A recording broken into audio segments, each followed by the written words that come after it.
you're about to see is a real-life story, taken from the files of the police racket and bunco squads, business protective associations, and similar sources all over the country.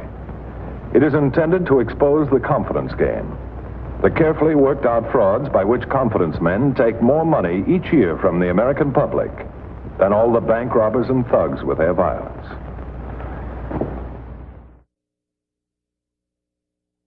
The operations of confidence men and bunco artists are usually very smooth ones, carefully planned, and with a considerable amount of time devoted to the selection of the mark, the person chosen to be built. The most desirable mark is the so-called skeptic, a person who is overly suspicious of others, and particularly one who feels superior to his family and friends, a sort of self-appointed watchdog. This type is an easy mark and usually falls the hardest. Mr. Hubert Carver was one of these. You might call him an average husband.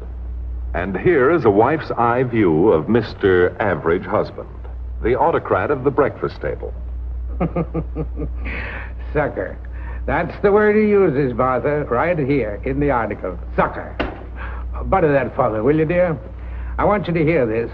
It's the same thing I've told you. There's one born every minute, and 9 minutes out of 10, it's a woman. At least that's what my watch says. The article is about antique buyers and how they get taken in.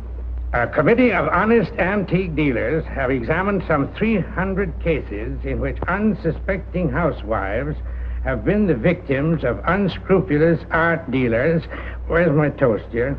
I don't want it to get cold. Martha?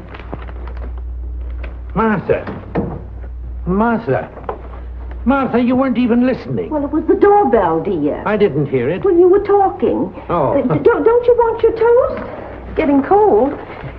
Here, you read that for yourself. Huh? It's good advice. What is, dear? Oh, for the love of Pete, it's about antique collectors and how they get taken in.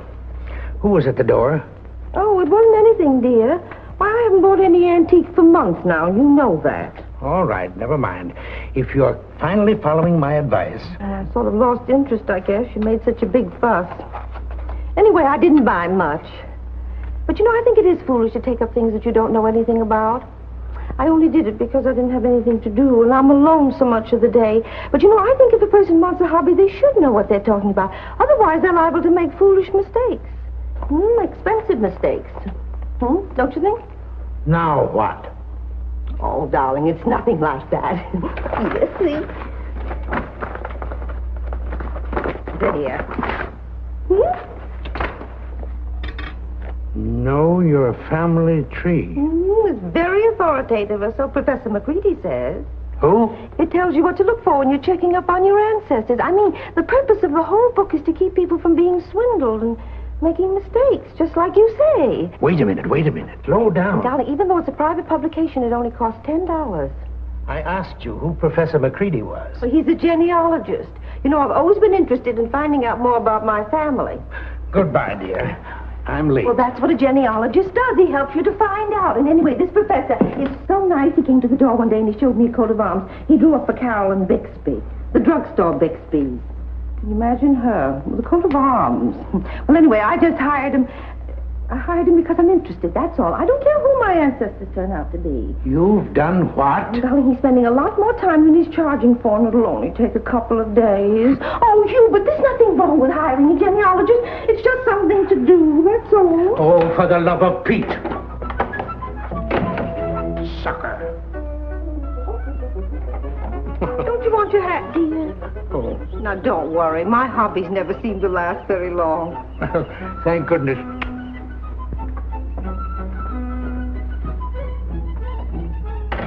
Oblivious to her husband's warnings, Martha Carver followed up her hobby of running down her ancestral pedigree. Professor McCready, after some research, kept her well supplied with charts, coats of arms, and so forth. All for a nominal fee, of course.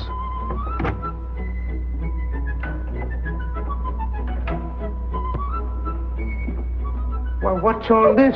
Oh, I didn't hear you come in. You're home early.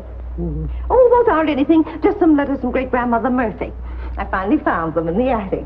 I thought you said you decided that genealogy stuff wasn't worth bothering over. Oh, well, in the past few weeks, in my spare time, and since I had that book... Well, where did those come from?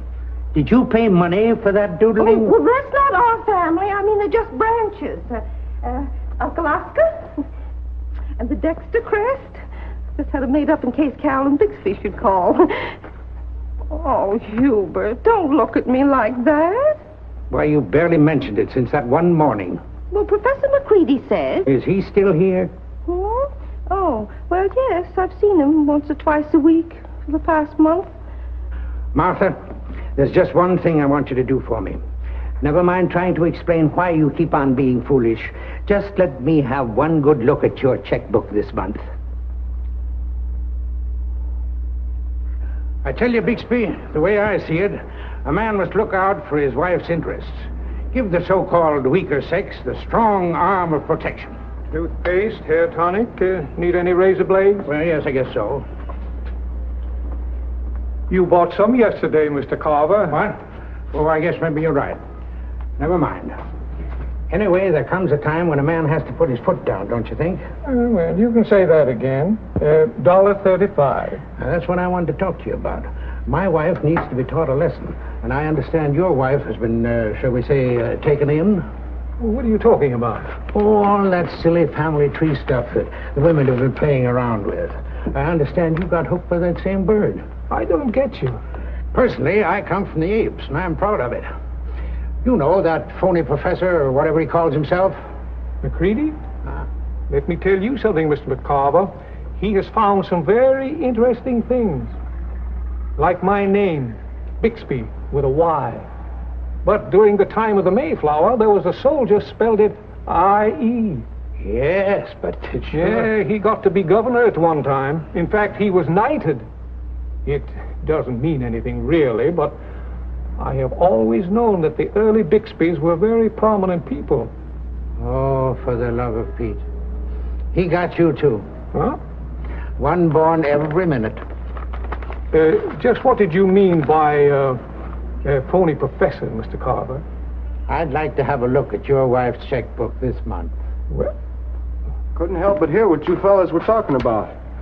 I think he's right. My wife got hooked by that bird, and it cost me plenty. Something ought to be done about that guy. Who's he? apartment house across the street. They take in anybody. Tell you, Mr. Carver, this neighborhood is going downhill fast. That guy's right. Something ought to be done about this phony professor who's clipping all our wives. And I'm just the man who can do it. Do what? You'll find out. Thank you, Mr. Carver, for bringing this matter to the police. We'll certainly investigate. However, we'll need some concrete evidence if we expect And I know how hard it is to get it, Captain. That's why I figured you'd need somebody who's in one of their hands right now. Oh, but the trouble is, no one wants to admit afterwards that they've been taken. Well, I sure don't mind spending a few dollars in a case like this. I'll see you have a sucker who's willing to testify, don't you worry. Sucker? I guess she'll be cured this time.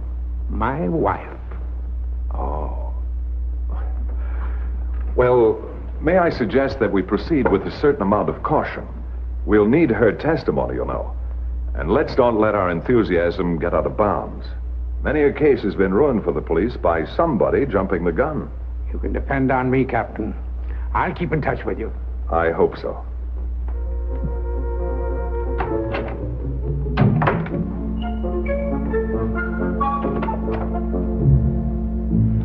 I'm sorry, I'm busy just now. What is it? Never mind, Professor. I can wait. Hubert. Oh, Professor McCready, this is my husband. Yes, of course. I've heard a lot about you, Mr. Carver. I just dropped by. Thought you might like a ride home, dear. Oh, well, isn't that sweet of you? Only how did you know I was here? Well, anyway. Sit down, won't you? We were just through, really. I'm rather surprised. You know, I imagined this place would be stuffed full of books and charts and coats of arms and things. Did you? Well, the office of a successful genealogist. Oh, you mean my research work? I do that mainly in the library, halls of records. Then, of course, I send out thousands of inquiries to other areas, relatives, and so on. Yes, yes, of course, I understand. Hubert, would you like to go home early? Mrs. Carver has not told me where you have taught, Professor. Well, I'm afraid that's a little confession I must make. I did teach at one time, but now it's mainly a matter of window dressing. Frankly, I only wear the title to attract clients, particularly when you're new in town, as I am. You know how human nature is. Yes, as a matter of fact, I do. Well, Hubert, Professor McCready has been very helpful. Don't you think we'd better be... No. Just a minute.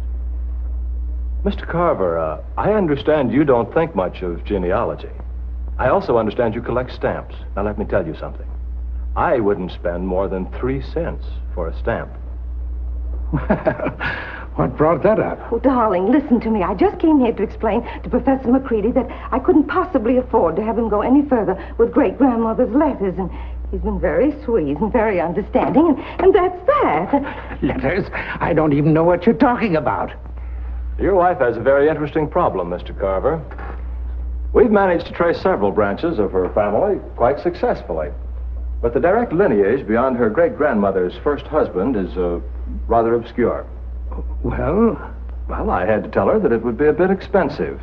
I'd have to devote my entire time to it for several days. Might even have to take a trip. Of course, after last night, dear, I told him it was entirely out of the question. It's just my silly curiosity anyway. Oh, that's how it works. How much will it cost? Well, it's only an estimate. I wish I could do it for less, particularly for her. I'm afraid it would cost at least $200. Oh, and it's ridiculous to waste even that much of the professor's time. Well, really, an advance payment isn't necessary. Thank you very much. Why, Hubert! Oh, nonsense. I believe in hobbies. I haven't just bought a 3-cent stamp in years. Nice to have met you, Professor. My pleasure. Hubert, what on earth? Here are the keys to the car, dear. I've got a little business to attend to.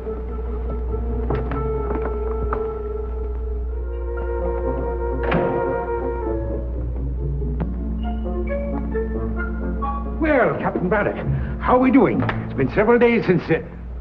what's the matter? Well, I'm afraid I made the mistake of giving my report to Mrs. Carver. What? Martha? Oh, Captain, I didn't intend to mislead you by what I told her, but... I think I'd better be running along. Thank you, Mrs. Carver. Thank you, Captain Braddock. Oh, Martha, what... Captain, well, what's up? I told you before we couldn't conduct an investigation unless there'd been a crime. You insisted there was one. Well, what about this canceled check that I just picked up at the bank with McCready's endorsement on it? Well, that doesn't indicate a crime. He has no record. And our experts say his research for Mrs. Carver was accurate, and that he didn't even charge her too much. Well, I'll be seeing you, Mr. Carver. Goodbye. Hubert, how could you go to Captain Braddock without telling me? It's just like taking advantage of me. Now, Martha, dear, please.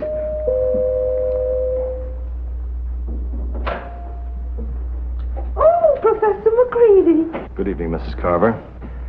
I'm not going to trust myself to say very much, but I wanted you both to know that as soon as I can afford it, I'm going to return your $200.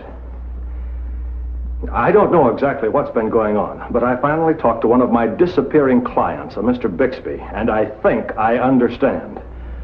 I just want you to know, Mr. Carver, that I hope I'll be able to pick up enough new business again to be able to afford a lawyer who'll sue you for slander, for malicious defamation, and perhaps for your eye teeth. Well, Professor, I didn't... And you may wish to tell your friends, Mr. Carver, that I finally completed your family genealogy.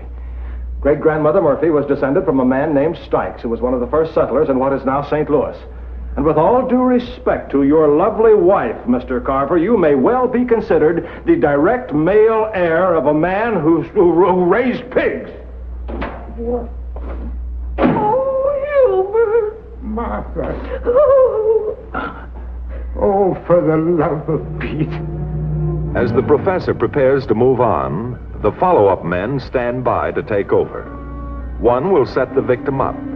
Then the other will move in to tell the tale, which is con lingo for selling the sucker a bill of goods. How much is this chumpola good for? $5 grand, easy. Maybe more. Use your own judgment. Hey, he's a pushover. A pigeon. You can put the clip on him for plenty. Why fool around? I said take it easy. You let Joe figure the bite. I don't want any sour apples on Mr. Carver's family tree. Okay? You got the ball.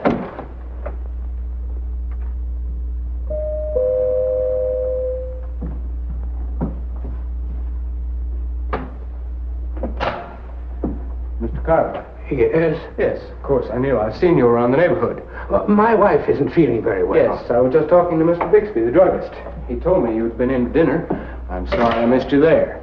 But he was bragging to me about his ancestors, you see. And... He was what? Now, wait a minute. I've got no axe to grind with him or any of the other guys around here. But they were joking about you and some pig raisers from St. Louis, name of Stykes. Stykes? So I just thought I'd better stop in and warn you, see? Because you got the laugh on the other foot. This here Jenny whatchamacallit guy's full of hot air. What are you talking about? Oh, you know who I mean, because I've been watching him, see, and he was here this afternoon. This ancestor bird. Well, Mr. Carver, you can just rest in peace, because I happen to know this professor's nothing but a phony. You ain't no Stykes. Wait a minute. Well, I guess you feel better now, huh? Who put you up to this? Bixby? I don't get you. Oh, yes, you do, because I happen to know a lot more about this Professor McCready than you do. Well, what kind of a ribbing does this Let go of Bixby... me. All right. So you're smarter than I thought. But don't you try to rib me. Whatever you and this phony professor are trying to cook up, I'm wise, see? I don't understand. Oh, you think it's a joke? Or I'm laughing when I hear what I hear? Buddy, my name is Stykes. Oh, well, like that ancestor of ours. Isn't that interesting? Ancestor of mine, you mean? You're not cutting in. There's too many guys like you already trying to get a piece of St. Louis. What? Oh, sure. Play dumb. You wouldn't hire a guy to prove it was one of your ancestors that owned a pig yard that covered half of where the town is now. Oh, no. Not you. You big guys wouldn't try to cut in just when us little guys is about to win our lawsuit. Well, I'm warning you, see? Wait. If anybody in this town collects $1 million for a share of that property, it's me, not you. Me, a legitimate Stykes. You get me? A legitimate heir. What? How much, Mr. Stykes? Please. Go of me. Now, let me have a chance to explain. I haven't understood any of this. It's been all so confusing. I've been so wrong. Oh, not about the professor. I can assure you he's perfectly honest. More than likely some deal you cooked up between the two of you. Now. I certainly don't want to go after anything that isn't honestly mine. But if you fellas are suing the city of St. Louis for a rightful inheritance, ownership of all that property, well, perhaps I could help. What I mean is, we Stykes should stick together. Lawsuits are expensive. Only, how much did you say all that property was worth by this time?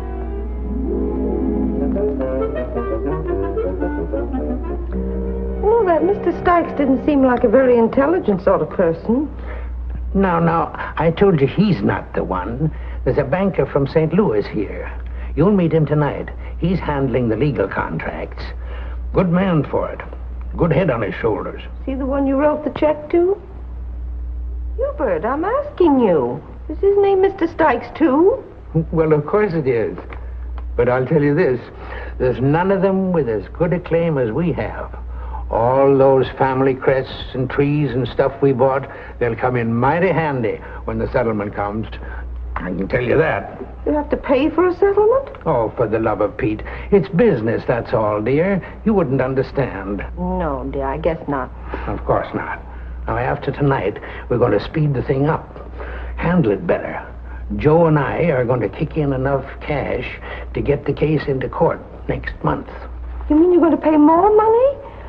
Oh, darling, just because some of our ancestors once owned a lot of property in St. Louis doesn't mean that we can get it. There are probably a lot of big buildings on that by now, belonging to other people. Now, you just stick to your little hobbies. And pretty quick, you can afford as many as you want. I've sort of lost interest in my hobbies. I never knew how expensive they could get. The curtain rises on Act 3. Joe, the banker from St. Louis, has done a good job of telling the tale. With the aid of copies of old deeds and phony reprints of newspapers with date lines brought up to the present, Hubert is now convinced that he's one of the rightful heirs to the city of St. Louis. Like the proverbial Thanksgiving turkey, Hubert has been fattened up and is ready for the kill. Oh, Hubert. You sound like my wife. Oh, Hubert, $5,000. You and me both, lady. That's more than I earn in 6 years. But don't you worry. We'll be spending twice that much every day pretty quick. Thanks very much. And my wife will expect you to stay with us when you come to St. Louis. Well, thanks for the invitation to spend some time with you when in St. Louis. So what's the idea? What are you trying to pull? And now I'd like to invite you to spend some time with us as our guests. I'll take this if you don't mind. This must be some sort of misunderstanding. Don't bother with explanations. We've got it all right here. A dictaphone. Why, you dirty little... Shut up. Oh, Jim, my car's right outside. Would you show these gentlemen to it? Now you can understand why we let Professor McGreedy go on his way. We wouldn't have a case if we jumped the gun. We picked the professor up in the next town, where he was already lining up the next heir to the Stykes property. I'm afraid that's the way rackets often work, Mr. Carver. Most of the time is spent on a build-up, a legitimate build-up, like the genealogical research. And it was pretty good research, too, until he threw the name of Stykes at you. You're no more a Stykes than I am, or those men are. But I looked at the deeds, the St. Louis property records. Oh, yes, some of them are accurate, too. That shows you how cleverly these men worked.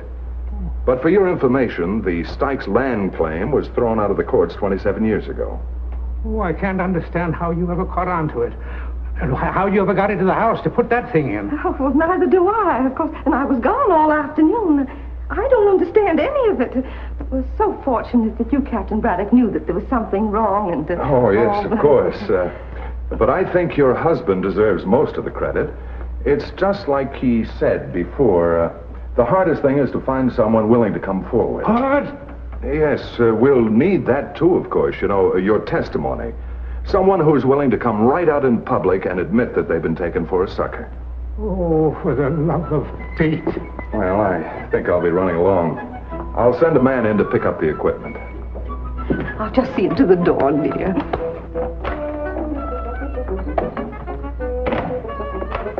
Captain Braddock. Oh, here's your front door key. And thanks, Mrs. Carver. And thank you for not telling him. But, Captain Braddock, I wouldn't want you to misunderstand Hubert. Maybe he was just pretending those men fooled him. Don't you think? Oh, sure, Mrs. Carver. Because Hubert's very smart, you know. Oh, yes, Mrs. Carver. Well, good night.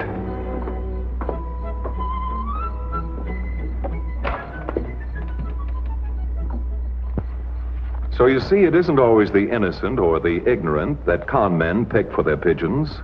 Some pretty intelligent people have been victimized. Hubert, for example. He was just gullible.